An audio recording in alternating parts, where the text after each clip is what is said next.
മഹിമയോർത്താൽ ഇന്നീ ദുഃഖങ്ങൾ നിസ്സാരമാണ്. ഒരു മൈൽ പോകാൻ ആഗ്രഹിക്കുന്നതിൻ്റെ കൂടെ 2 മൈൽ പോവുക. ശ്രുതിക്കട്ടെ മക്കളെ, ശ്രുതിക്കട്ടെ. 5:41 ഒരു മൈൽ ദൂരെ പോകാൻ നിന്നെ നിർബന്ധിക്കുന്നവനോട് കൂടെ 2 മൈൽ ദൂരം പോകുക. Praise the Lord. അതായത് ഇതെല്ലാം ഡബിളാണ്. ഈ ഡബിൾ എന്ന് വെച്ച് കഴിഞ്ഞാൽ മനുഷ്യന്മാർ അവിടെ സ്വാഭാവികമായ സ്നേഹത്താൽ ചെയ്യാൻ പറ്റാത്ത കാര്യങ്ങളാണ്. അപ്പോൾ മനുഷ്യന്മാർ അവിടെ ഓർക്കുക, അപ്പോൾ ലക്ഷ്യം മാനുഷിക സ്നേഹമല്ല. മനുഷ്യന്മാർക്ക് അവിടെ സ്വാഭാവികമായ സ്നേഹത്താൽ ചെയ്യാൻ പറ്റാത്ത കാര്യങ്ങളാണ് കർത്താവിൻ്റെ വചനം നമ്മുടെ മുമ്പിൽ വെച്ചിരിക്കുന്ന വെല്ലുവിളി എന്ന് പറയണത്. എന്താണ്? ദൈവസ്നേഹം കൊണ്ട് ചെയ്യാൻ പറ്റത്തുള്ളൂ. മനസ്സിലായില്ലേ? ദൈവസ്നേഹം കൊണ്ട് ചില കാര്യങ്ങൾ ദൈവസ്നേഹം കൊണ്ടേ ചെയ്യാൻ പറ്റത്തുള്ളൂ. നിനക്ക് സ്വാഭാവികമായ രീതിയിൽ ആ വിഷയം ചെയ്യാൻ പറ്റുന്നില്ലെങ്കിൽ അവിടെ ദൈവസ്നേഹം വേണമെന്നതിൻ്റെ അർത്ഥം, ദൈവസ്നേഹത്തിൻ്റെ കുറവുണ്ടെന്നതിൻ്റെ അർത്ഥം. ഇപ്പോൾ എന്നാ സംഭവിച്ചിരിക്കുന്നത്? ഇപ്പോൾ അമ്മ പ്രഷർ അടിച്ച് കിടക്കുകയാണ്, ഒരു ഭാഗം നിൻ്റെ അനിയത്തിൻ്റെ മനസ്സമ്മതമാണ്.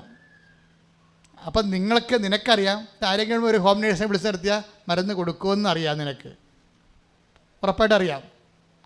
പക്ഷേ അതേസമയം തന്നെ നിനക്ക് വേറെ രീതി എടുക്കാം. അനിയത്തെ വിളിച്ച് പറയാം, എടി ഞാൻ കല്യാണത്തിൽ വന്നോളാം, തലേ ദിവസം വന്നോളാം, ഈ കാര്യത്തിൽ പ്രഷറാണ്, ഹോം നേഴ്സ് എങ്ങനെയെങ്കിലും മരുന്ന് കൊടുത്ത് 1 നേരത്തെ 2 നേരത്തെ സമയം തെറ്റിക്കഴിഞ്ഞാൽ പിന്നെ ഇവർ ചത്തുപോകും, എനിക്കത് ഉൾക്കൊള്ളാൻ പറ്റത്തില്ല. മനസ്സിലായ? അതായത് ഇതിനകത്ത് വിഷയം എന്നത് ഇത് ഇവരോട് നിയമപരമായിട്ട് ചെയ്യേണ്ടതാണ്. ഒരു പ്രഷറിന് മരുന്ന് കൊടുക്കുക എന്നുള്ളത് അത് ഹോം നേഴ്സിനെ വെച്ച് നമുക്ക് ചെയ്യാം, നമുക്കും ചെയ്യാം. ഇതിനകത്ത് വരുന്ന ഇതുപോലെയാണ് ദൈവത്തിൻ്റെ തിരുസേന വരുമ്പോഴുണ്ടാകുന്ന വ്യത്യാസങ്ങളെന്ന് പറയുന്നത്. നമുക്ക് വേണേൽ കടമ നിർവഹിക്കാം, അതേസമയം തന്നെ നമുക്ക് ആത്മാർത്ഥമായിട്ടും ദൈവസ്നേഹത്തോടെയും ചെയ്യാം. ഒന്ന് പ്രാർത്ഥിക്കുക. കർത്താവായ ദൈവമേ, എല്ലാ ശുശ്രൂഷകളും ഉടമ്പടി വിഹിതമായ ശുശ്രൂഷകളെല്ലാം ദൈവസ്നേഹത്തോടെ ചെയ്യാൻ എന്നെ അഭിഷേകം ചെയ്യണമേ. എൻ്റെ പ്രിയപ്പെട്ടവർ, ഇതിനകത്ത് വരുന്നൊരു വിഷയം എന്ന് പറയുന്നത്, ഞാൻ പറയണത് നിങ്ങൾക്ക് കോടീശ്വരന്മാരാകാനുള്ള ഒരു ഐഡിയ പറഞ്ഞുതരാം. എങ്ങനെ കോടീശ്വരൻ? നമ്മൾ ലോട്ടറി അടിച്ച് കോടീശ്വരന്മാരല്ല. ദൈവ തിരുസന്നിധി കോടീശ്വരനാകുന്നത് ബൈബിളിൻ്റെ ഒരു വലിയ ഒരു പ്രഖ്യാപിതമായ ലക്ഷ്യമാണ്. അതാണ് കർത്താവിനെക്കുറിച്ച് പറയുന്നത്. ദൈവ തിരുസന്നിധി സമ്പന്നനാകാതെ ഇല്ലേ? 12:50 അല്ലേ? ആവശ്യമുള്ള അത് 12 കാണാം, ലുക്ക 12. ശ്രുതികട്ടെ ഹല്ലേലൂയ, ശ്രുതികട്ടെ ഹല്ലേലൂയ.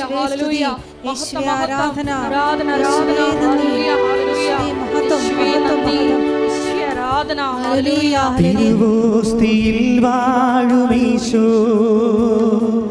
തിരുമുൻപിലണയുന്നു ഞങ്ങൾ, ഉരുകുന്ന ഹൃദയത്തിൻ നൊമ്പരങ്ങൾ കരതാരിലേകുന്നു ഞങ്ങൾ.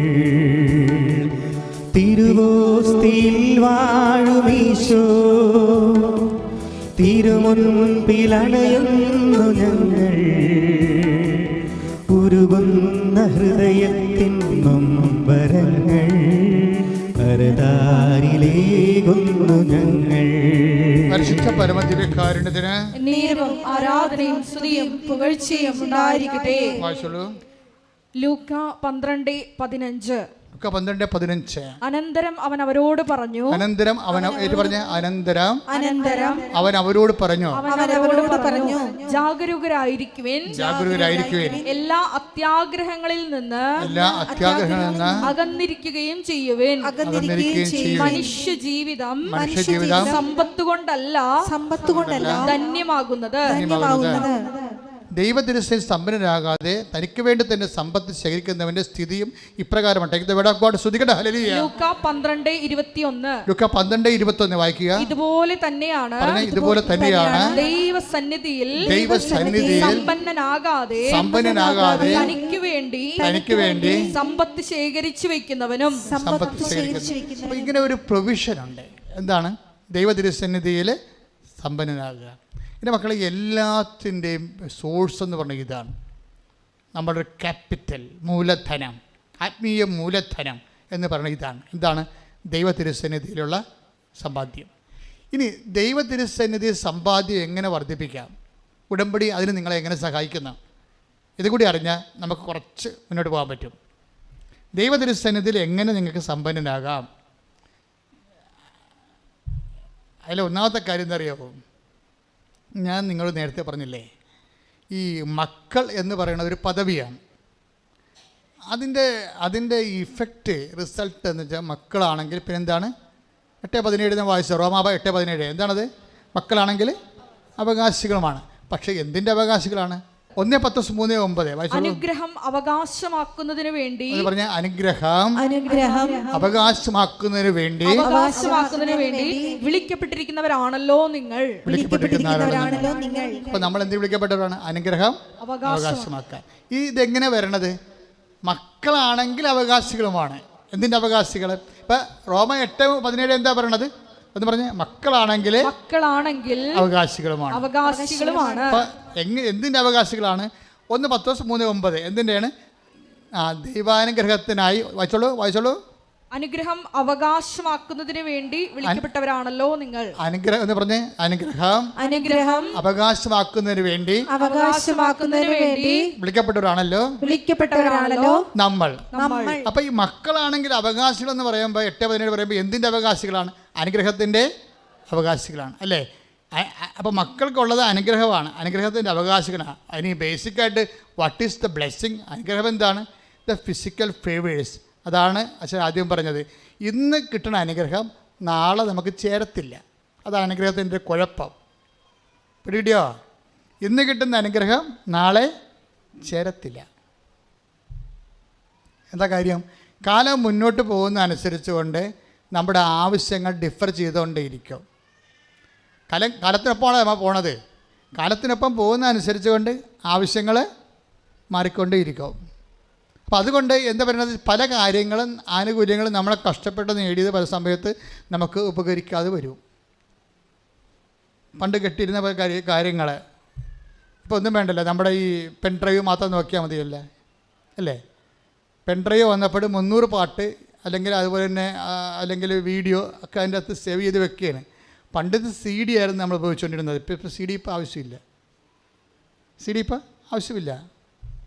കാരണം CD 12 പാട്ടൊക്കെ മാക്സിമം കൊള്ളതുമായിരുന്നു. പിന്നെ DVD ഉണ്ടായിരുന്നു. അതെല്ലാം കളഞ്ഞ് പോവുകയാണ്. അനുഗ്രഹത്തിൻ്റെയൊക്കെ ഒരു അവസ്ഥ ഇതാണ്. ഒരു ടൈമിലുള്ളത് നാളെ യോജിക്കത്തില്ല. That means we are investing the whole energy. No, അതാണ് വിഷയം. ഒത്തിരിയേറെ കഷ്ടപ്പെട്ടാണ് നമ്മൾ അത് നേടിയെടുത്തത്. പക്ഷേ അതേസമയം തന്നെ നമ്മൾ നോക്കി നിൽക്കുമ്പോൾ തന്നെ അത് അപ്രസക്തമായി പോവുകയും ചെയ്യും. ഒത്തിരിയേറെ കഷ്ടപ്പെട്ടാണ് നമ്മൾ നേടിയെടുത്തത്. പക്ഷെ നോക്കി നിൽക്കുമ്പോൾ നമ്മൾ ജീവിച്ചിരിക്കുമ്പോൾ തന്നെ പല അനുഗ്രഹങ്ങളും അപ്രസക്തമായി പോകും. അച്ഛൻ പറഞ്ഞാൽ നിങ്ങൾക്ക് മനസ്സിലാകുന്നുണ്ടോ? മനസ്സിലാകണം, അല്ലെങ്കിൽ ശരി പറ്റത്തില്ല. എന്താ കാര്യം? നമ്മൾ ഈ ചങ്ക് വെള്ളമായി ഉണ്ടാക്കിയ പല സാധനങ്ങളും നേടിയ പല സംഭവങ്ങളും നമ്മൾ ജീവിച്ചിരിക്കുമ്പോൾ തന്നെ നമ്മുടെ മുമ്പിൽ അർത്ഥമില്ലാത്തതായി ഉപയോഗമില്ലാത്തതായി മാറുന്ന ഒരു ദുരന്ത കാഴ്ച എപ്പോഴും നമ്മൾ കാണുന്നതാണ്. അതുകൊണ്ട് എന്ത് സംഭവിച്ചിരിക്കണമെന്ന് വെച്ച് കഴിഞ്ഞാൽ അതുകൊണ്ടാണ് ഞാൻ പറഞ്ഞത് നിങ്ങൾ ഇത്രയും എനർജി ഇതിനകത്ത് ഇൻവെസ്റ്റ് ചെയ്യരുതെന്ന് പറയാൻ കാര്യം അതാണ്. ഈ ജീവിതകാലം മുഴുവൻ അനുഗ്രഹത്തിൻ്റെ പുറകെ തന്നെ നടന്ന് എനർജി ഇൻവെസ്റ്റ് ചെയ്താൽ അവസാനം നേടിയതെല്ലാം പിന്നെ കർത്താവ് ചോദിക്കുന്ന ചോദ്യമുണ്ട്, ആരുടേതാകുമെന്ന്. Take the word of God. ശ്രുതികട ഹല്ലേലൂയ. യേശുവേ സ്തോത്രം. നേടിയതെല്ലാം ആരുടേതാകും. ശ്രുതികട ഹല്ലേലൂയ. ശ്രുതികട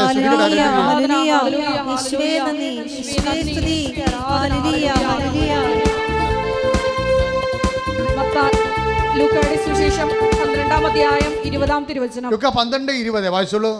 എന്നാൽ ദൈവം അവനോട് പറഞ്ഞു.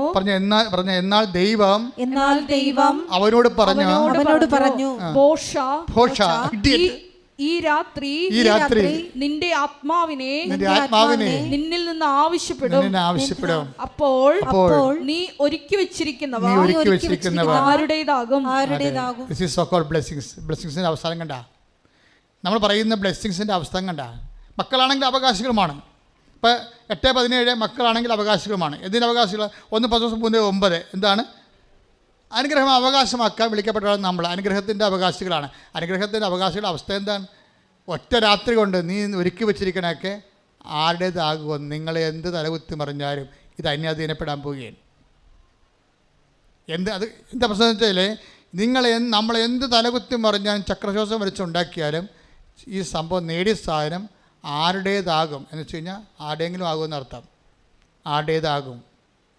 അപ്പോൾ എപ്പോഴും ശ്രദ്ധിക്കേണ്ടത് വെച്ച് കഴിഞ്ഞാൽ അനുഗ്രഹം അവകാശമാക്കരുതെന്നല്ല പറഞ്ഞിരിക്കുന്നത്, മറിച്ച് അനുഗ്രഹത്തേക്കാൾ പ്രാധാന്യം ദൈവത്തിന് കൊടുക്കണം, വിഷയത്തേക്കാൾ പ്രാധാന്യം വചനത്തിന് കൊടുക്കണം.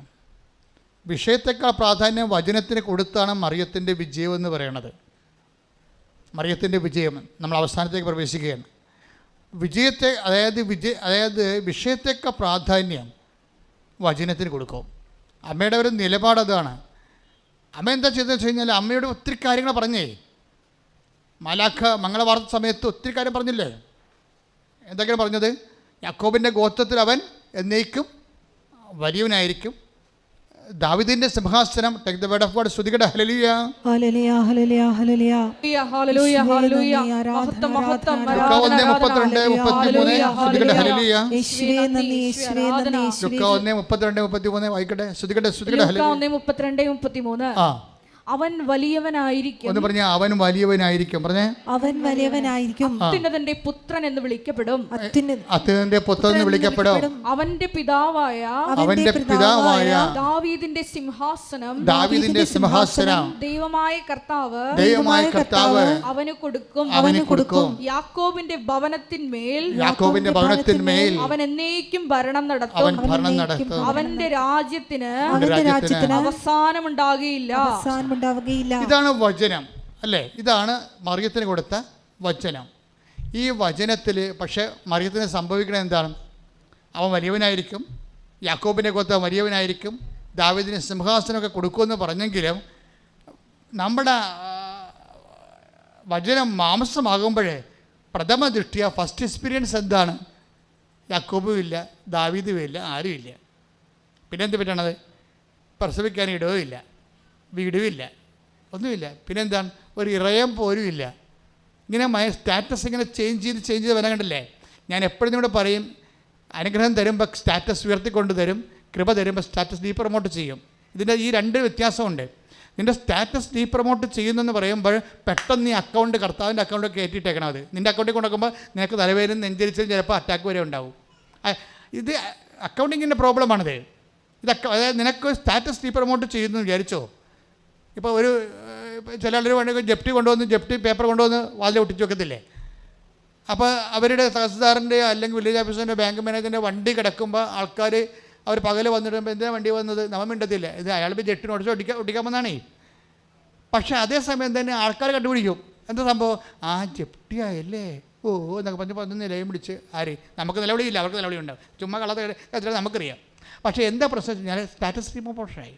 ജപ്തി മുദ്ര വെച്ച കുടുംബം എന്നാൽ സ്റ്റാറ്റസ് ഡീപ്രമോഷൻ. ഇതുപോലെയുള്ള ഡീപ്രമോഷൻ എപ്പോഴും നമ്മൾ ശ്രദ്ധിക്കണം. ഇത് കച്ചവടം ചെയ്യുന്നതിലാണ് ഇതിൻ്റെ വിജയം. ഇത് ഏത് അക്കൗണ്ടിലേക്ക് മാറ്റുന്നു? നമ്മുടെ അക്കൗണ്ടിലേക്ക് മാറ്റിയാൽ നമ്മൾ മിക്ക അറ്റാക്ക് വരാൻ സാധ്യതയുണ്ട്. എൻ്റെ ജീവിച്ചിരുന്ന കാലത്ത് ഒരു ചെവിട് പറമ്പ് പോലും വിൽക്കേണ്ടി വന്നിട്ടില്ല. നിൻ്റെ കാലമായപ്പോൾ അപ്പം അപ്പൻ്റെ അമ്മ അവിടെ ഇരിപ്പുണ്ട് ഇറയത്ത്. അപ്പൻ്റെ അമ്മയ്ക്ക് നിൻ്റെ ഭാര്യയ്ക്കിട്ട് ഒരു കുത്തു കൊടുക്കണമെന്നുണ്ടാവും. അതിന് എന്നാ ചെയ്യണമെന്ന് വെച്ച് കഴിഞ്ഞാൽ ആ അപ്പൻ്റെ അമ്മ അവിടെ ഇരുന്നുകൊണ്ട് പറഞ്ഞത് എന്താണ്? ഇവിടെ ഒരുത്തനം ഉണ്ടായിരുന്നില്ല, ഒരു തെങ്ങിൻ ചുവട് പോലും കന്യാദിന് എപ്പോഴാണ് സംഭവിച്ചിട്ടില്ല എന്ന് പറഞ്ഞുകൊണ്ട് അവർ പിച്ചും പേയും പറഞ്ഞുകൊണ്ടിരിക്കുകയാണ്. എന്ന് വെച്ചാൽ നിന്നെ ഉദ്ദേശിക്കുകയല്ല, അവരുദ്ദേശിക്കണ വേറെയാണ് സംഭവം. അപ്പോൾ ഈ ബാലിയെ കൊല്ലണ പോലുള്ള പരിപാടിയാണ് അവരുദ്ദേശിക്കുന്നത്. അത് കൊള്ളേണ്ട പാട്ടി കൊള്ളും. അപ്പം നിങ്ങളെ ഇപ്പം കൊണ്ടാലും കൊണ്ടില്ലെങ്കിലും നമ്മളെ സംബന്ധിച്ചും ജപ്തിയായി, നാട്ടുകാരറിഞ്ഞ് വീട് ജപ്തിയായി, സ്റ്റാറ്റസ് ഡീപ്രമോഷനായി. അപ്പോൾ എൻ്റെ വീട് ജപ്തിയായല്ല കർത്താവേ എന്ന് നമ്മൾ എന്തെന്ന് പറഞ്ഞാൽ നിനക്ക് അറ്റാക്ക് വരും. അതാ പ്രശ്നം. നീ എന്ത് ചെയ്യണമെന്നറിയാവോ? നീ അത് അക്കൗണ്ട് മാറ്റിക്കളയണം. എന്താ കാര്യം? ഈ മറിയത്തിൻ്റെ സംഭവം എന്താ? അമ്മ എന്താ ചെയ്യണത്? യാക്കോബിൻ്റെ ഗോത്രത്തിലാവും എന്നേക്കും വലിയവനാകുമെന്ന് പറഞ്ഞില്ലേ? ദാവീദിൻ്റെ സിംഹാസനം പോയിട്ട് കച്ചിത്തുരുത്തി കിടക്കണ ഈ സംഭവം. അപ്പോൾ ഇത് നമുക്ക് കേൾക്കണ വചനവും അനുഭവവും തമ്മിൽ കോൺട്രഡിക്ഷനുണ്ട്. ക്രിസ്തുവിനെ സ്വീകരിക്കുക, വിശ്വാസത്തിൽ ബേസിക്കായിട്ട് വിശ്വാസം പ്രയോഗത്തിൽ വരുമ്പോൾ അതിൻ്റെ കോൺട്രഡിക്ഷനുണ്ട്. നീ സത്യസന്ധമായ വിശ്വാസമാണ് നീ ഫോളോ ചെയ്യണമെന്നുണ്ടെങ്കിൽ, if you are believe in Jesus Christ, കർത്താവിലാണ് നീ വിശ്വസിക്കുന്നുണ്ടെങ്കിൽ you must face by no means the contradiction. എന്താണ്? നിനക്ക് അവൻ തർക്കത്തിൻ്റെ ശമയോനെ കണ്ടില്ലേ? ശമയോൻ ഇവൻ എടുക്കുമ്പോൾ എന്താ പറയണത് മറിയത്തോട്? അനുഗ്രഹിച്ചുകൊണ്ട് പറഞ്ഞെന്ന്. അനുഗ്രഹിച്ചുകൊണ്ട് പോകുന്ന അനുഗ്രഹത്തിൻ്റെ വർത്തമാനമല്ലേ പറയേണ്ടത്, പക്ഷേ ശാപത്തിൻ്റെ വർത്തമാനം പറഞ്ഞത് ശരിയാണ്. Take the word of God. സ്തുതിക്കട്ടെ. ഹല്ലേലൂയ ഹല്ലേലൂയ, ഹല്ലേലൂയ, ഹല്ലേലൂയ. യേശുവേ നന്ദി, സ്തുതിക്കട്ടെ, സ്തുതിക്കട്ടെ, സ്തുതിക്കട്ടെ, സ്തുതിക്കട്ടെ, സ്തുതിക്കട്ടെ. ആരാധന ആരാധന ആരാധന. ലൂക്കാ 2:34. ലൂക്കാ 2:34 പറഞ്ഞോളൂ. ശിമയോൻ അവരെ അനുഗ്രഹിച്ചുകൊണ്ട് പറഞ്ഞു, ശിമയോൻ അവരെ അനുഗ്രഹിച്ചുകൊണ്ട് പറഞ്ഞു, ഇവൻ ഇസ്രായേലിൽ പലരുടെയും വീഴ്ചയ്ക്കും ഉയർച്ചയ്ക്കും കാരണമാകും. ഇവൻ വിവാദ വിഷയമായ അടയാളമായിരിക്കും. സൂപ്പർ. പറഞ്ഞോളൂ. അങ്ങനെ അനേകരുടെ ഹൃദയവിചാരങ്ങൾ വെളിപ്പെടും. നിന്റെ ഹൃദയത്തിലൂടെ ഒരു വാൾ തുളച്ചു കയറുകയും ചെയ്യും. അനുഗ്രഹിച്ചുകൊണ്ട് പറഞ്ഞതാണ്, വാല് ചങ്കിൽ കത്തി ഇറങ്ങി വന്നു. ക്ലിയർ അല്ലേ? അനുഗ്രഹിച്ചുകൊണ്ട് പറഞ്ഞെന്നല്ലേ പറഞ്ഞത്? അനുഗ്രഹിച്ചുകൊണ്ട് പറഞ്ഞു, നിന്റെ ചങ്ക് തിരക്ക് ഒരു കത്തി വരുന്നുണ്ട്. അതാണ് അനുഗ്രഹം എന്ന് പറഞ്ഞത്. ദാറ്റ് മീൻസ് ഈ വിശ്വാസത്തിൻ്റെ യാത്രയിൽ അനേകരുടെ ഹൃദയവിചാരങ്ങൾ വെളിപ്പെടും. അതാണ് ഉള്ളിലിരിപ്പെന്ന് ഞാൻ പറഞ്ഞത്. നേരത്തെ പറഞ്ഞില്ലേ, ഉള്ളിലിരിപ്പ് സൂക്ഷിക്കണം. ഇവനെ തൊട്ടാൽ സത്യദൈവത്തിലേക്ക് നമ്മൾ വരുമ്പോൾ ഉണ്ടാകുന്നൊരു വിഷയം ഇതാണ്. ഇതിൻ്റെ ഫ്രോഡ് പരിപാടി ഒന്നും നടക്കത്തില്ല. സോപ്പിട്ട് അഡ്ജസ്റ്റ്മെൻ്റ് ഇല്ല, കണ്ണടച്ച് ഇരുട്ടാക്കാൻ പറ്റത്തില്ല, ഇരുട്ടുമുറിയുടെ കർത്തപൂച്ചയെ പിടിക്കാൻ പറ്റത്തില്ല, ഒരു പണിയും നടക്കത്തില്ല. നേരെ സത്യദൈവം, അതാണ് വിഷയം. നീ ക്രിസ്തുവിന് നിനക്ക് വേണം, യു മസ്റ്റ് പേ.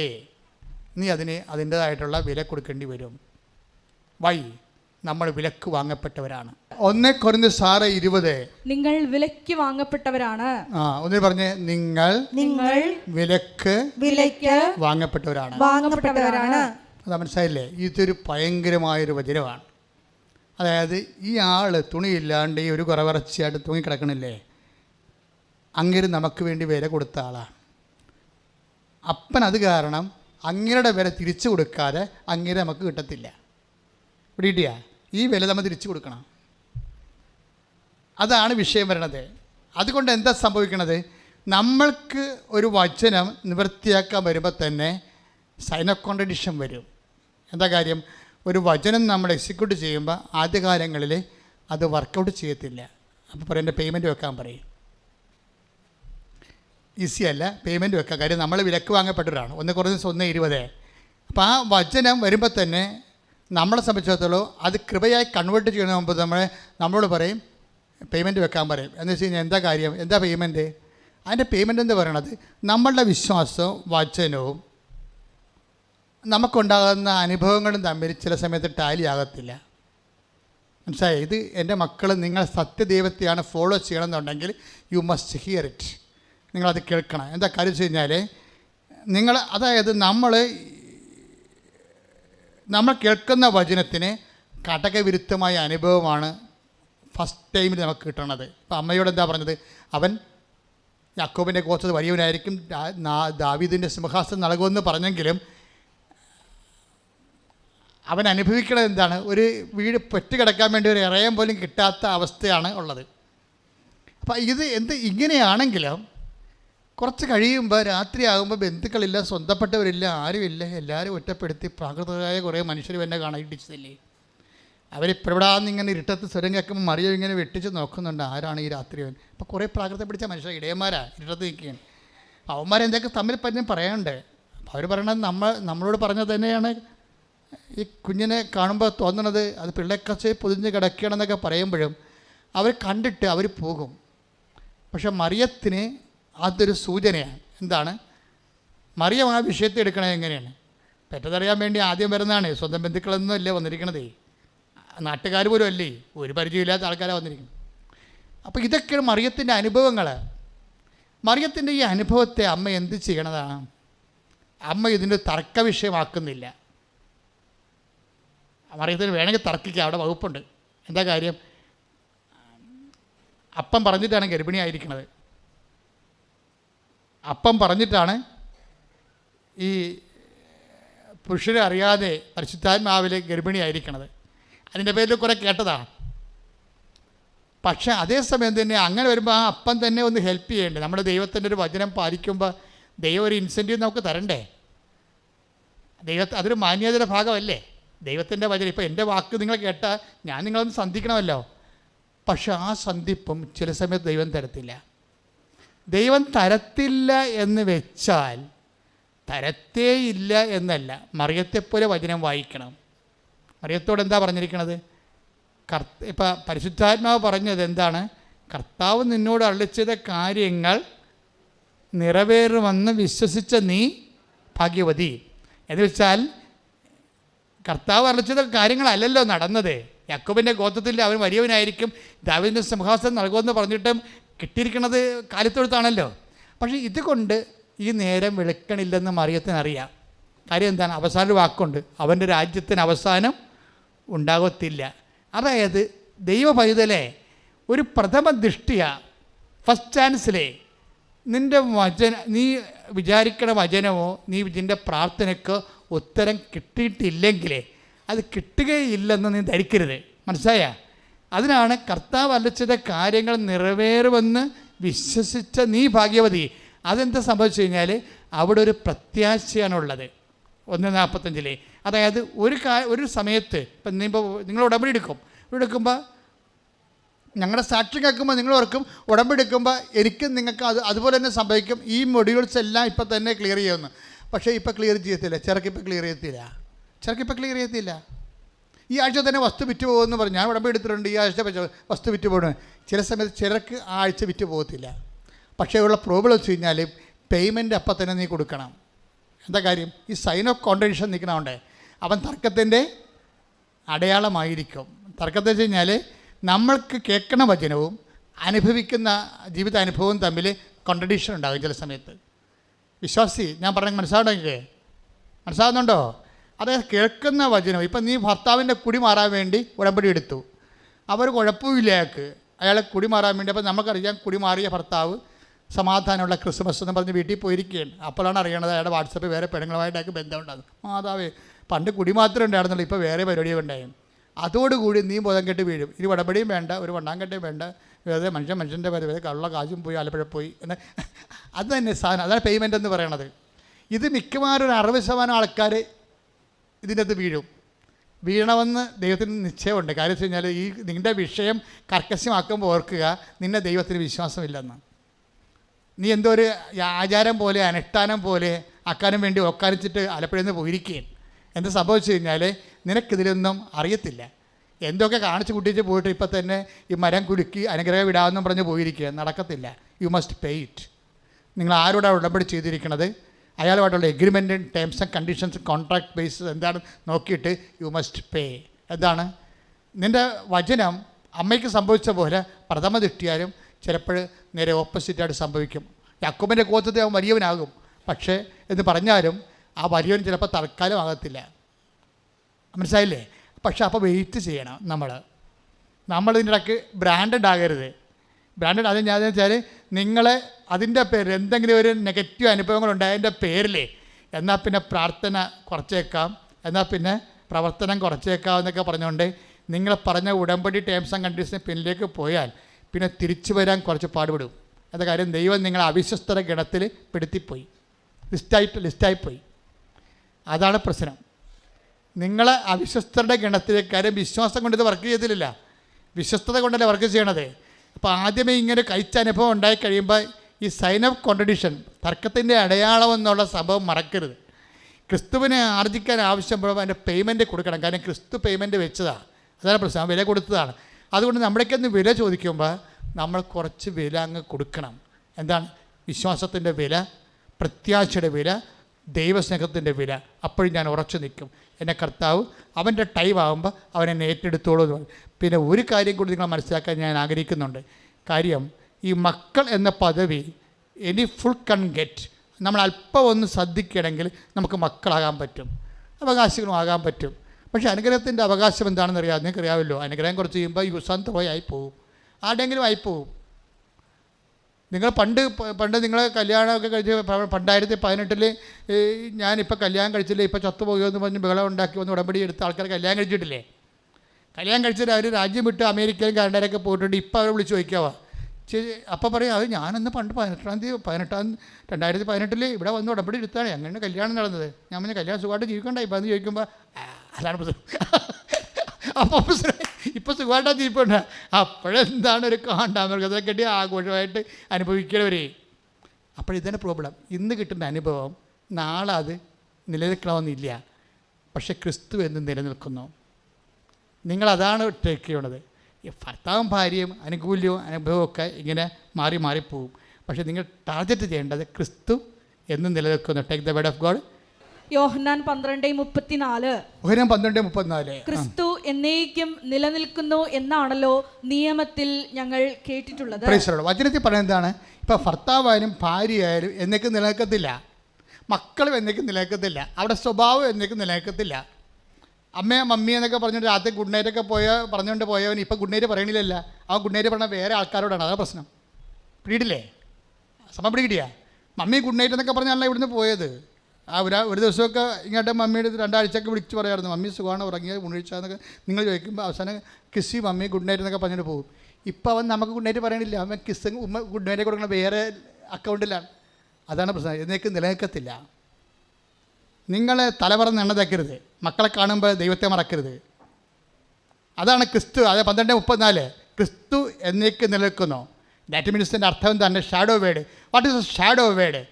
ബാക്കി ഒരു സംഭവം ആരാണെന്ന് പറഞ്ഞാലും എന്നേക്ക് നിലനിൽക്കത്തില്ല. Including your wife, your son, your daughter, your husband, anybody എന്നേക്ക് നിലനിൽക്കുന്നില്ല. ദാറ്റ് മീൻസ് നിങ്ങൾ ആരിലാണ് ആശ്രയം വെക്കേണ്ടത്? ക്രിസ്തുവിലെ. അതുകൊണ്ട് ക്രിസ്തുവിൽ ആശ്രയം വെക്കുന്നവരെന്ത് ചെയ്യും?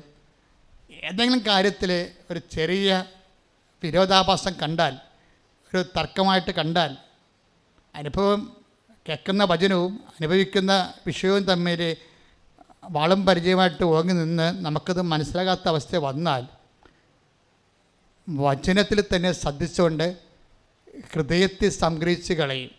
ആര്? മറിയം. പിടിയിടിയാ? ഇവിടെയാണ് പ്രശ്നം. ഇതാണ് മറിയത്തിൻ്റെ ക്രിസ്മസ് എന്ന് പറയണത്.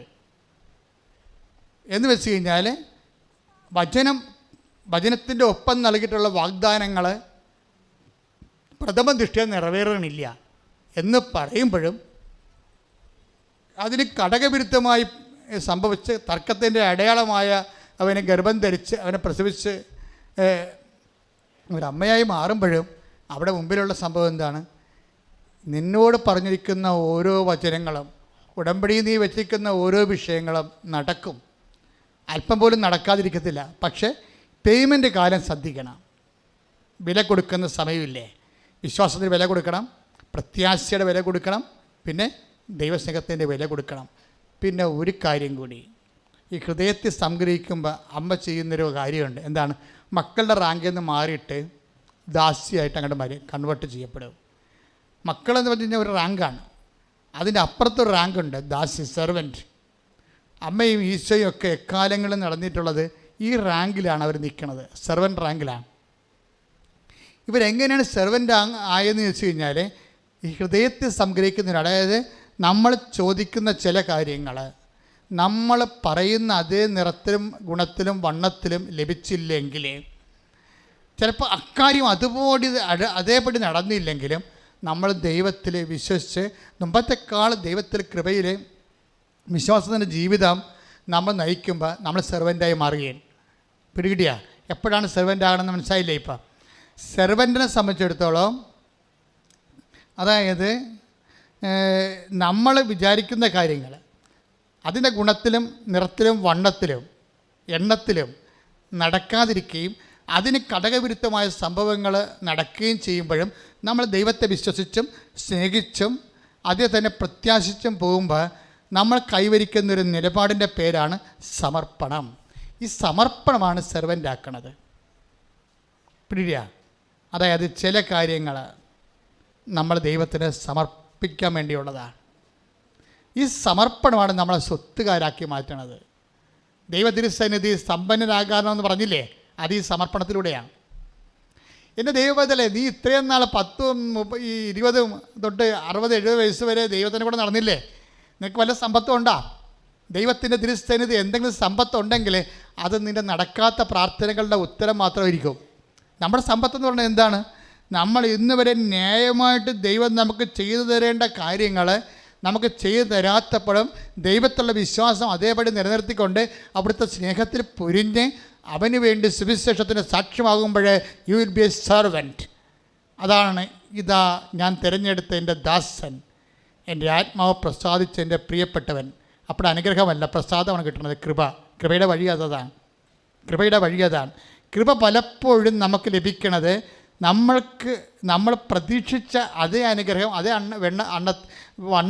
എണ്ണത്തിലും കിട്ടാതെ ഗുണത്തിലും കിട്ടാതിരിക്കുകയും എന്നിട്ടും നമ്മൾ ദൈവത്തിന് മുമ്പത്തെക്കാൾ സ്നേഹത്തോടെയും ദൈവത്തിൽ വിശ്വസിച്ച് സ്നേഹിച്ചും ഒന്നും സംഭവിക്കാത്ത പോലെ സന്തോഷമായിട്ടും സുവിശേഷ വേല ചെയ്യുമ്പോൾ യു ആർ എ സെർവൻ്റ് എങ്കിൽ എൻ്റെ മകനെ എനിക്കുള്ളതെല്ലാം നിനക്കുള്ളതല്ലേ എന്ന് ചോദിക്കുന്ന ഒരു വചനം കർത്താവിൻ്റെ വചനത്തിലുണ്ട്.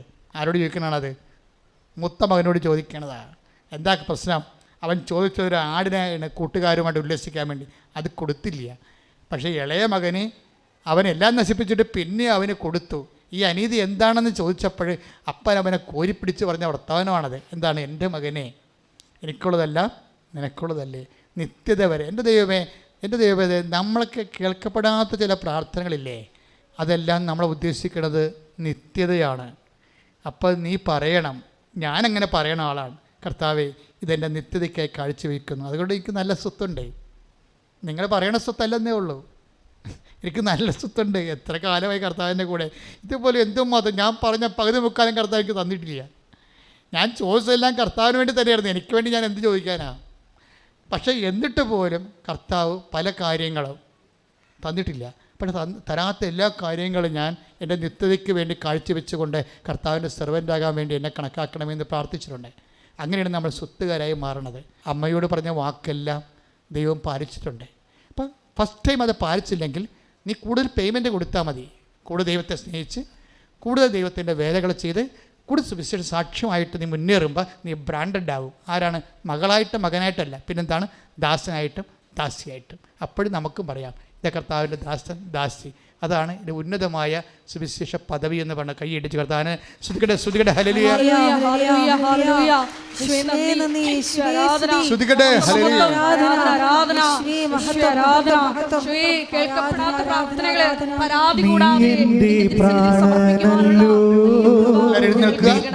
ജീവന്റെ നാഥനല്ലോ, നീ എൻ്റെ പ്രാണനല്ലോ, നിത്യജീവന്റെ നാഥനല്ലോ, നിന്നിൽ ചിരവസിക്കാൻ എന്നെ നിന്റേതായി മാറ്റിയിടുവാൻ, നിന്നിൽ ചിരവസിക്കാൻ നിന്നെ നിന്റേതായി മാറ്റിയിടുവാൻ, ഈശോ നീ വന്നാലുമെൻ ഹൃദയത്തിൻ നാഥനായി, സ്നേഹത്തിലൊന്നായി ഞാൻ നിന്നിൽ ലയിച്ചിടട്ടെ. പരിശുദ്ധ പരമദിവ്യകാരുണ്യത്തിന് ആരാധനയും സ്തുതിയും പുകഴ്ചയും ഉണ്ടായിരിക്കട്ടെ. എൻ്റെ മക്കളുടെ രോഗസൗഖ്യത്തിന് സമയമാണ്. രോഗമുള്ളിടത്ത് നിങ്ങളുടെ കൈകൾ വെക്കുക. ഉദരരോഗമുള്ളവർ ഉദരത്തിൽ കൈവെക്കുക.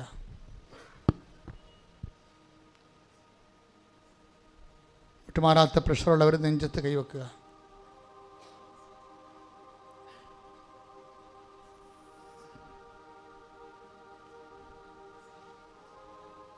കണ്ണിന് കാഴ്ചക്കുറവ്, ചെവിക്ക് കേൾവിക്കുറവ്, സ്പോണ്ടിലോസിസിൻ്റെ അസുഖങ്ങൾ, തൈറോയ്ഡ് രോഗങ്ങൾ, ടോൺസിറ്റ് രോഗങ്ങളുള്ളവരെല്ലാം കഴുത്തിൽ കൈവെക്കുക.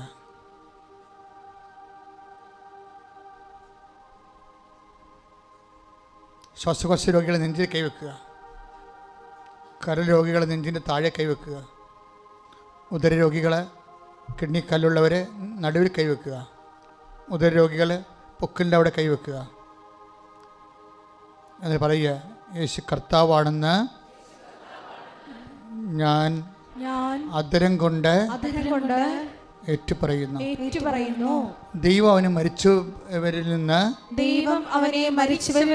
ഉയർപ്പിച്ചെന്ന് ഹൃദയത്തിലെ വിശ്വസിക്കുന്നു.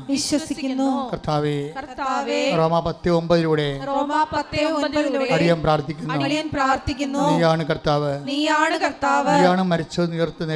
നീയാണ് മരിച്ചവരിൽ നിന്ന് ഉയർത്തുന്നേറ്റവൻ. കർത്താവേ, 1 കൊരിന്ത്യസ് 15:26 ഊഴിയക്കാരിലൂടെ അടിയൻ പ്രാർത്ഥിക്കുന്നു. ദൈവം സമസ്തവും എന്റെ രോഗങ്ങള്, കടങ്ങള്, പീഡകള്, വ്യഥകള്, വ്യാധികള് ദൈവം സമസ്തവും അങ്ങയുടെ പാദത്തിന്റെ കീഴിലാക്കിയിരിക്കുന്നു.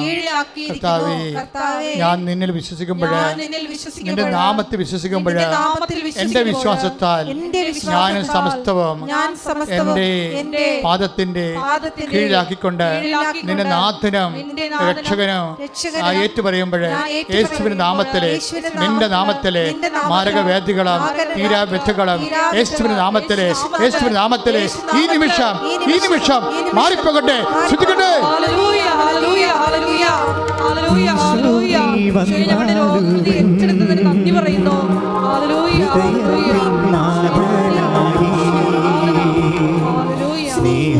സ്നേഹത്തിലൊന്നായി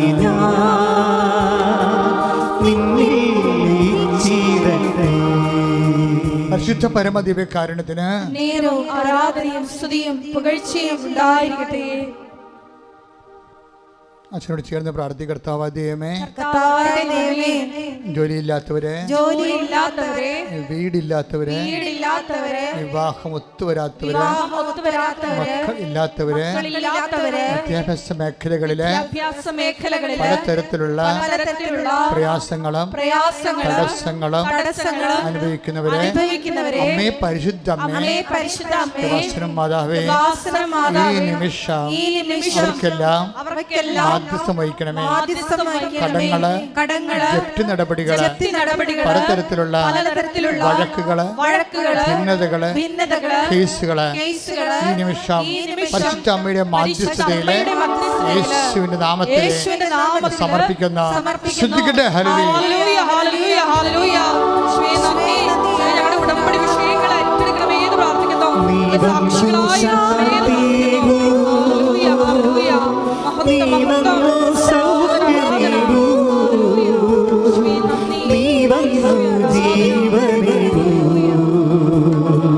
ഞങ്ങളിൽ വാസമാക്കൂ, നീ വന്നു ശാന്തിയേകൂ, നീ വന്നു സൗഖ്യമേകൂ, നീ വന്നു ജീവനേകൂ, ഞങ്ങളിൽ വാസമാക്കൂ.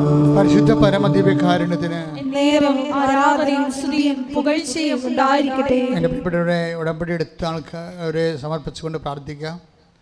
അതുപോലെ തന്നെ പലതരത്തിലുള്ള പ്രയാസങ്ങൾ അനുഭവിക്കുന്നവരുണ്ട്.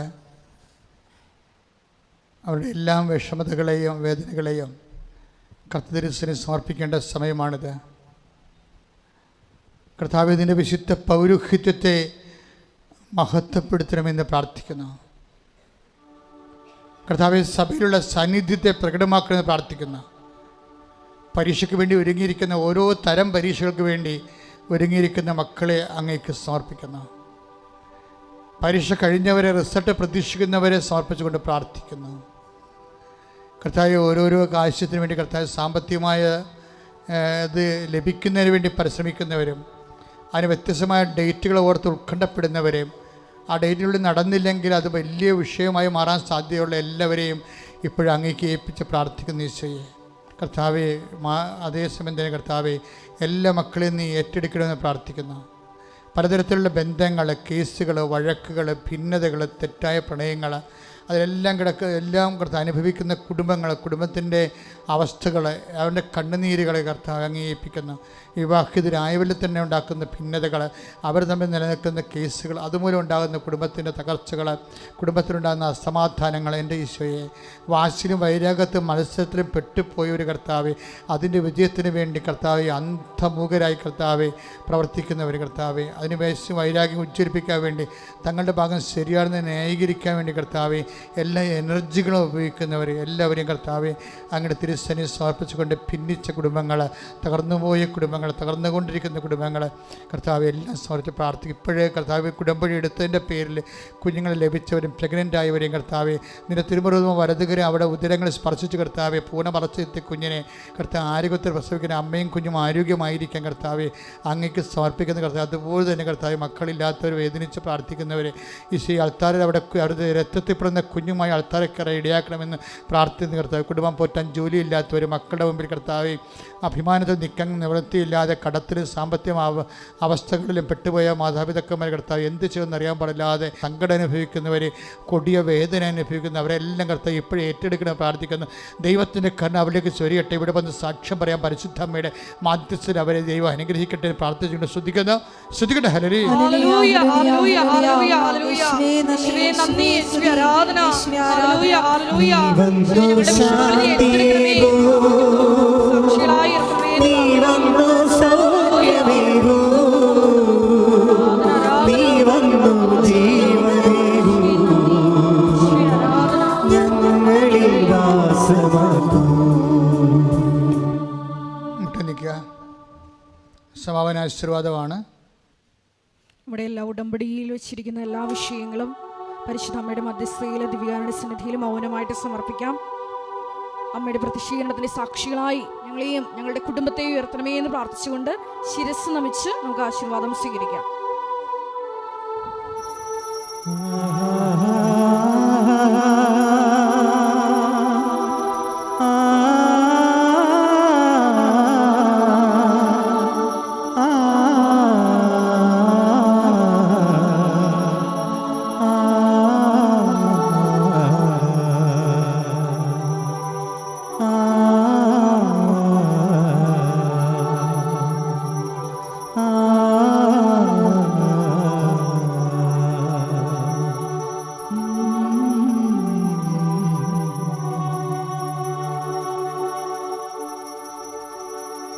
പരിശുദ്ധ പരമ ദിവ്യകാരുണ്യത്തിന് എന്നേരവും ആരാധനയും സ്തുതിയും പുകഴ്ചയും ഉണ്ടായിരിക്കട്ടെ. പരിശുദ്ധ പരമ ദിവ്യകാരുണ്യത്തിന് എന്നേരവും ആരാധനയും സ്തുതിയും പുകഴ്ചയും ഉണ്ടായിരിക്കട്ടെ. പരിശുദ്ധ പരമ ദിവ്യകാരുണ്യത്തിന് എന്നേരവും ആരാധനയും സ്തുതിയും പുകഴ്ചയും ഉണ്ടായിരിക്കട്ടെ. ആവേ ആവേ ആവേ മരിയ,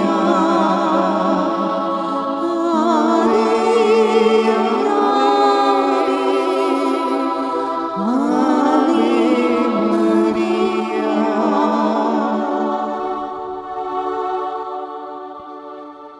കൃപാസനത്തിലെ എല്ലാ ദിവസങ്ങളും തന്നെ നമുക്ക് ഉടമ്പടി എടുക്കുന്നതിനുള്ള അവസരമുണ്ട്. എല്ലാ ദിവസങ്ങളിലും പുതുതായിട്ട് ഉടമ്പടി എടുക്കാനും അതുപോലെ പുതുക്കാനുമുള്ള അവസരം എല്ലാ ദിവസങ്ങളിലും ഉണ്ട്.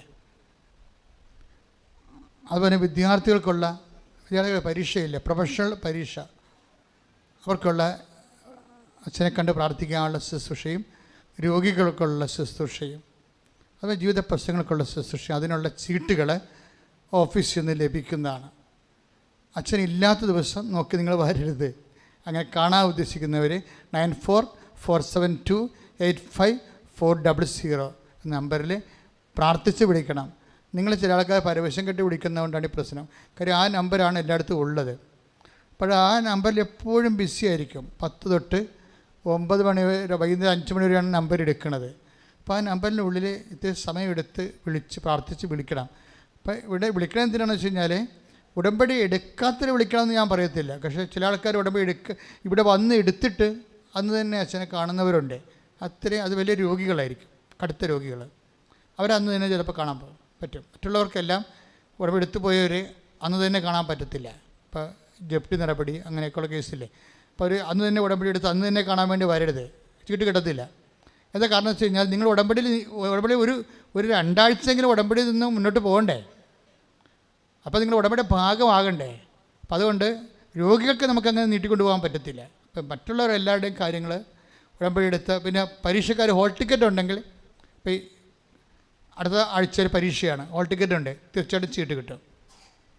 അടുത്ത ആഴ്ച ജപ്തി നടപടിയാണ്, ചീട്ട് നിങ്ങളുടെ കയ്യിൽ ആ രേഖയുണ്ട്, ചീട്ട് കിട്ടും. അപ്പോൾ എപ്പോൾ എൻ്റെ മക്കൾ അച്ഛനെ കാണാൻ ആഗ്രഹിക്കുന്ന മക്കൾ അതിൻ്റെ നിങ്ങളുടെ ഞാൻ പറയണ വിഷയം അതിൻ്റെ രേഖ കൊണ്ടുവരണം. അത് ഏറ്റവും അടുത്ത ദിവസങ്ങളുള്ളതാണെങ്കിൽ അപ്പോൾ തന്നെ ചീട്ട് കിട്ടും. ഇപ്പോൾ രേഖയാണ് അതിൻ്റെ പ്രശ്നം, അതിൻ്റെ ആ രേഖയിലുള്ള ഡേറ്റുമാണ് ഓഫീസിൽ നോക്കുന്നത്. ഇപ്പോൾ ജപ്തി എന്ന് പറഞ്ഞ് പിടിച്ചിട്ട് പോരരുത്, ചിലപ്പോൾ അടുത്തതിൻ്റെ മുന്നത്തെ മാസമായിരിക്കും ജപ്തി നടക്കാൻ പറ്റുക. അപ്പോൾ അങ്ങനെയാണെങ്കിൽ ഓഫീസിൽ നിന്ന് പറയും അടുത്ത മാസം പ്രാർത്ഥനയ്ക്കുള്ള സമയമുണ്ടല്ലോ, ഉടമ്പടി നിൽക്കാൻ പറയും. അല്ല അപ്പോൾ തന്നെ ചീട്ട് കിട്ടത്തില്ല.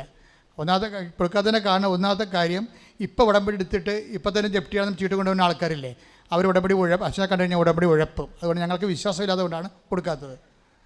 അതാണ് മെയിൻ കാരണം.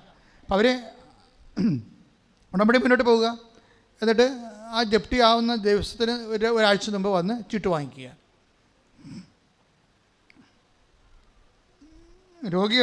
പക്ഷേ രോഗികളെന്ന് പറയുമ്പോൾ ഇപ്പോൾ ചില രോഗികളൊക്കെ ഇവിടെ 2 പ്രാർത്ഥന 2 ദിവസം എല്ലാ ദിവസവും ഉള്ളത് 8:30 ഒരു ക്ലാസ് ഉണ്ട്, ഉടമ്പടിയുടെ ക്ലാസ്. അവർ ഉടമ്പടി ചെയ്ത് ഇറങ്ങുമ്പോൾ 12 മണിയാവും. അപ്പോൾ രണ്ടാമത്തെ ബാച്ചിൽ ആ സമയത്ത് കയറാൻ പറ്റും. ഈ രണ്ടാമത്തെ ബാച്ചുകാരൻ ഉടമ്പടി ചെയ്ത് ഇറങ്ങുമ്പോൾ 3:30 മണിയാവും. അപ്പോൾ ഈ രോഗികളെന്ന് പറയുമ്പോൾ ഈ ഒന്നാമത്തെ ബാച്ചിൽ കയറാൻ നോക്കണം. ഒന്നാമത്തെ ബാച്ചിലെന്ന് പറയുമ്പോൾ മാക്സിമം ആൾക്കാർക്ക് നമ്പർ കൊടുക്കണം ഒന്നാമത്തെ ബാച്ചിലാണ്. കാരണം നേരത്തെ ഉള്ളവരും ഈ നാട്ടിൽ വന്ന് താമസിക്കുന്നവരുണ്ട്. തലേ ദിവസം 2 ദിവസമൊക്കെ ചീട്ട് കിട്ടാതെ ഇവിടെ തന്നെ ലോഡ്ജിൽ താമസിക്കുന്ന ആൾക്കാരുണ്ട്. അപ്പോൾ അവർക്കൊക്കെ ചീട്ട് കൊടുക്കും. അപ്പോൾ ചീട്ട് കൊടുക്കുമ്പോൾ നമുക്കറിയാം ഒരു ചീട്ടിന് നമ്പറുണ്ട്. ആ നമ്പറെന്ന് പറയണത് ഒരു 120 ചീട്ടാണ് പോണത്. അപ്പോൾ 120 ചീട്ട് പോകണമെങ്കിൽ ഞാനൊരു രാത്രി 7 മണി വരെ നിൽക്കേണ്ടി വരും. അപ്പോൾ കാലം നീര് വരും, എന്നാലും നിൽക്കും. സാധാരണ ആൾക്കാരുടെ കഷ്ടപ്പാട് കാരണം നിൽക്കും. പക്ഷേ എപ്പോഴും നിങ്ങൾ ശ്രദ്ധിക്കേണ്ടത് ആദ്യത്തെ ബാച്ചിൽ കയറി പറ്റാൻ നോക്കണം. എന്നുവെച്ചാൽ ആദ്യത്തെ ബാച്ചിൽ നല്ല പുറത്തു നിന്ന് താമസിക്കുന്നവരും 2 ദിവസമായിട്ടൊക്കെ ഇവിടെ ചീട്ടിന് വേണ്ടി താമസിച്ച് നിൽക്കുന്ന ആൾക്കാരൊക്കെ ഉണ്ട്. അപ്പോൾ രോഗികളാണെന്ന് പറഞ്ഞാൽ ചീട്ട് നിങ്ങളുടെ ഒരു എക്സ്റേ ഉണ്ടാകും, സ്കാൻ റിപ്പോർട്ട് ഉണ്ടാകും, പിന്നെ ഇപ്പോൾ അശുദ്ധ ചീട്ടുണ്ടാവില്ല. കാണിച്ച രോഗികൾക്ക് ചീട്ട് ഉടനെ കിട്ടും. പക്ഷെ അത് ആദ്യത്തെ ബാച്ചിൽ കയറാൻ നോക്കണം.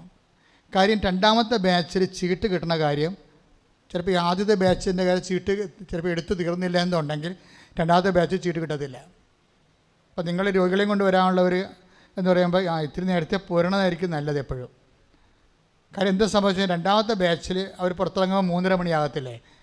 അവർ 3:30 മണിക്കാണ് രണ്ടാമത്തെ ബാച്ച് ഉടമ്പടി പുതുക്കിയോ ഉടമ്പടി എടുത്ത് പുറത്തിറങ്ങണത്. അപ്പോൾ പക്ഷേ അവർ പുറത്തിറങ്ങി കഴിയുമ്പോൾ ഇവിടെ ആൾക്കാരെ മുഴുവൻ ഈ ഹോള് മുഴുവൻ കാണാനുള്ള ആളായിരിക്കും. അവർ 8 മണി വരെ 7 മണി വരെയുള്ള ആൾക്കാർ ഓൾറെഡി ചീട്ടെടുത്ത് നിൽക്കുന്നുണ്ടാവും. അപ്പോൾ അതുകൊണ്ടാണ് ഞാൻ പറഞ്ഞത്, രോഗികളാണ് ഇന്ന് തന്നെ കാണണമെന്നുണ്ടെങ്കിൽ ആദ്യത്തെ ബാച്ച് കയറിപ്പോകാൻ നോക്കണം. അപ്പോൾ രോഗികളെ കൊണ്ടുവരേണ്ട കാര്യമില്ല. നിങ്ങൾ ആദ്യം ഉടമ്പടി എടുത്ത് നിൽക്കുക. രോഗി പിന്നെ പുറമേ വന്നാലും മതി. നിങ്ങൾ ബസ്സിന് പോരുക. ഉടമ്പടി എടുക്കുന്ന ആളുടെ ബസ്സിന് പോരണം. രോഗി വരുമ്പോൾ അവരെ പിന്നെ രോഗികളെയും കൊണ്ടുവന്ന് ഇവിടെ നിർത്തി ഈ തിക്കിൽ ഭയങ്കര ഇവിടെ മുഴുവൻ നിറഞ്ഞ ആൾക്കാർ ഇരിക്കല്ലേ. അപ്പോൾ അവരുടെ തിക്കിൽ അവർക്ക് മൂത്രമൊഴിക്കാനും പറ്റത്തില്ല, കഷ്ടപ്പാടാണത്. അപ്പോൾ അതുകൊണ്ട് അവരോട് പറയുക, അവർ വേറെ ആരെയും കൊണ്ടുവരട്ടെ, നിങ്ങൾ നേരത്തെ വന്ന് രാവിലെ വന്ന് ഉടമ്പടി എടുത്ത് റെഡിയായി നിൽക്കുക. അപ്പോൾ ആദ്യത്തെ ബാച്ചിൽ തന്നെ കയറി പോകാൻ പറ്റും. പക്ഷേ രോഗികളെ എപ്പോഴും ശ്രദ്ധിക്കേണ്ടത് അവർ ഇവിടെയെങ്കിലും വന്ന് നിൽക്കരുത്. കാര്യം ഇവിടെ നമ്മുടെ ഫ്രണ്ടിൽ വന്ന് നിൽക്കരുത്. അവർ ചാപ്പൻ്റെ പുറകിൽ അച്ഛന് ഈസിയായിട്ട് വരാൻ പറ്റിയൊരു വഴിയുണ്ട്. അവിടെയാണ് രോഗികൾ. അവിടെ കയ്യിൽ പച്ചച്ചീട്ടുണ്ടാകണം. പച്ചച്ചീട്ടാണ് രോഗികൾക്ക് കൊടുക്കുന്നത്. അതവിടെ കയ്യിലുണ്ടാകണം. അത് അവർ അവിടെ ആകുമ്പോൾ സുഖമാണ്. ഇവിടെ നിന്ന് ഇറങ്ങിക്കഴിഞ്ഞാൽ പിന്നെ ആൾക്കാർ അച്ഛനെ തിരിച്ചിങ്ങോട്ട് കയറ്റത്തില്ല. എല്ലാവരും ഇങ്ങനെ ഓരോ കാര്യവും സങ്കടം പറഞ്ഞുകൊണ്ട് വരുമ്പോൾ നമുക്കത് നിന്ന് ഒരാളിനെ പ്രാർത്ഥിച്ച് കഴിയുമ്പോൾ വേറെ പിന്നെ ആൾക്കാരിങ്ങനെ പൊതിയും. അപ്പോൾ പിന്നെ ബാക്കി എല്ലാ രോഗികളൊക്കെ എതിരാവും. അപ്പോൾ അതുകൊണ്ട് ശ്രദ്ധിച്ച് വേണം. രോഗികൾ ഇവിടെ നിന്നാൽ മതി. ഇവിടെ ചാപ്പൻ്റെ പുറകിലെ ശ്രദ്ധിച്ച് ചെയ്യാം കാര്യങ്ങളാണ്.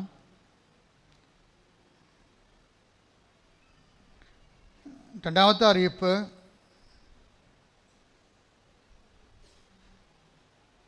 അതുപോലെ ഈ ഓപ്പറേഷനൊക്കെ ഇരിക്കും മക്കളെ, ഓപ്പറേഷനൊക്കെ ഉള്ളവർ അവർക്കും ഇതുപോലെ പ്രാർത്ഥിക്കണമെന്നുണ്ടെങ്കിൽ ചീട്ട് കിട്ടും. പക്ഷേ ഉടമ്പടി നിങ്ങൾ എടുത്തിരിക്കണം. കാര്യം ഇത് ഉടമ്പടി ധ്യാനകേന്ദ്രമായത് കാരണം എല്ലാ ശുശ്രൂഷകളും ഉടമ്പടി ബേസിലാണ് ചെയ്യണത്. കാര്യം അത് ആത്മാർത്ഥമായിട്ട് ചുമ്മാ ഒരു കേവല വിശ്വാസി ഇവിടെ വരാതിരിക്കുകയാണ് നല്ലത്. വന്നിട്ട് കാര്യമില്ല. ഇതൊക്കെ ഞാൻ കേവല വിശ്വാസികൾ നിങ്ങൾ വല്ല നൊവേന പാടുകളിൽ എവിടെയെങ്കിലുമൊക്കെ പോയി പെട്ടെന്ന് നിങ്ങൾക്ക് സമയമില്ലാത്ത ആൾക്കാരെ കുറിച്ച് ഞാൻ പറയണത്. അല്ല, കേവല വിശ്വാസം പറഞ്ഞാൽ ആൾക്കാരെ ആക്ഷേപിക്കുകയില്ല. സമയമില്ലാത്ത ആൾക്കാർ നിങ്ങൾ നൊവേനക്കൊക്കെ പോകുന്നതാണ് നിങ്ങൾക്ക് നല്ലത്. കാര്യം ഇത് ഹെവി ഡ്യൂട്ടി ചെയ്യാൻ ആത്മാർത്ഥമായിട്ട് നിങ്ങളുടെ വിശ്വാസം നിങ്ങളത് പ്രഖ്യാപിച്ച് സുവിശേഷം പ്രചരിപ്പിച്ച് സുവിശേഷ സാക്ഷികളായി നല്ല ദൈവസ്നേഹമുള്ളവർക്ക് മാത്രമേ ഉടമ്പടിയിൽ എടുക്കാൻ പറ്റത്തുള്ളൂ. അപ്പം അതുകൊണ്ട് അങ്ങനെയുള്ളവരെയാണ് നമ്മൾ പ്രതീക്ഷിക്കുന്നത്.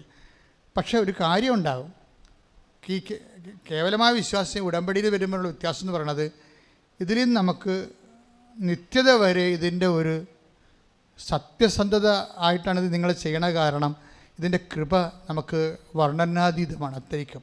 അത് നിങ്ങളൊന്നും ഞാൻ പറയുന്ന വാക്ക് കേൾക്കേണ്ട, സാക്ഷ്യങ്ങൾ കേട്ടാൽ മതി, സാക്ഷ്യങ്ങളുടെ റേഞ്ച് കണ്ടാൽ മതി നിങ്ങൾക്ക്. കാര്യം എത്ര നിങ്ങൾ ക്വാളിഫൈഡ് ആണ്, മെറിറ്റോറിയസ് ആണെന്ന് പറഞ്ഞാലും ചില സമയത്ത് ഒന്നും വർക്ക് ചെയ്തില്ല. അത്രയും മത്സരങ്ങളാണ് ലോകത്തുള്ളത്. നിങ്ങൾക്ക് ചിലപ്പോൾ 99 മാർക്കുണ്ടാവും എല്ലാത്തിനും, പക്ഷെ പറഞ്ഞിട്ട് കാര്യമില്ല. 99 മാർക്കുള്ള 1000 പേരുണ്ടാവും, ചിലപ്പോൾ സീറ്റ് 100 ഉണ്ടാകത്തുള്ളൂ. അവിടെയല്ലേ പ്രശ്നം വന്നത്. നിങ്ങളുടെ ബാച്ചിൽ നിങ്ങൾ ചിലപ്പോൾ ഇപ്പോൾ ഒരു മോള് വർഷം പറഞ്ഞില്ല, എൻ്റെ ബാച്ചിൽ ഞാനാണ് ടോപ്പ്, ഞാൻ IELTS എഴുതിയപ്പോൾ തന്നെ എനിക്ക് സ്കോറെല്ലാം കിട്ടി, പക്ഷേ വിസ മാത്രം വരണില്ല. അതാണ് സംഭവം. അപ്പോൾ എങ്ങനെ നമുക്ക് മെറിറ്റ് ഉണ്ടെങ്കിലും ദൈവത്തിൻ്റെ ഒരു കൈ മെറിറ്റ്, അതാണ് not by merit but by grace എന്ന് പറയണത്. അപ്പോൾ നോട്ട് ബൈ മെറിറ്റ് എന്ന് പറയുമ്പോൾ ബട്ട് ബൈ ഗ്രേസ് എന്ന് പറഞ്ഞാൽ, അതായത് മെറിറ്റ് യോഗ്യതയല്ല, അതാണ് കൃപയെന്ന് പറഞ്ഞാൽ കറണ്ട് പോയാൽ ഉടനെ ഇൻവെർട്ടർ കയറി പിടിക്കുമെന്ന് ഞങ്ങൾ ധരിക്കരുത്. Not by merit but by grace, യോഗ്യതയല്ല കൃപയാലെന്ന് പറഞ്ഞാൽ കൃപയെ ആർജിക്കാൻ പറ്റിയ ഫോർമുലയാണ് ഉടമ്പടിയിലുള്ളത്. അതുകൊണ്ടാണ്. അല്ല, കൃപയില്ലെങ്കിൽ യോഗ്യതയില്ലെങ്കിൽ ഉടനെ കൃപ പ്രവർത്തിക്കുമെന്ന് വിചാരിക്കരുത്. കൃപ പ്രവർത്തിക്കത്തില്ല. അതിന് കൃപ പ്രവർത്തിക്കാൻ പറ്റിയ ഫോർമുല ഉടമ്പടി മാത്രമേ ഉള്ളൂ, വേറെ ഒരു പ്രാർത്ഥനാരൂപത്തിലും ഇല്ല. അതുകൊണ്ടാണ് നമ്മൾ ഉടമ്പടി എടുക്കുന്നതിൻ്റെ കാരണം. ദൈവത്തിൻ്റെ കൃപ പ്രവർത്തിക്കാൻ വേണ്ടിയാണ്. അത് ബൈബിൾ ഫോർമുലയല്ലേ. പുതിയ നിയമവും പഴയ നിയമവും അംഗീകരിക്കുന്നൊരു ഫോർമുലയാണത്. Not by merit